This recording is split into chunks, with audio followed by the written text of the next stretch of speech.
So guys, mayroon tayong crab, alimango, thank you so much sa tibing.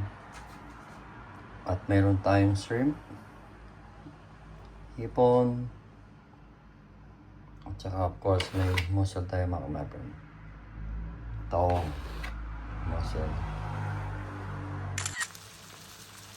So guys, hipon muna mga kumapin.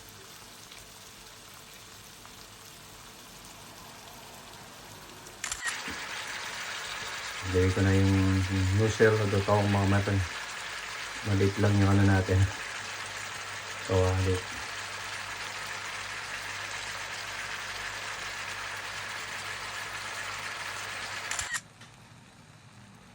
Okay na to mga my friend.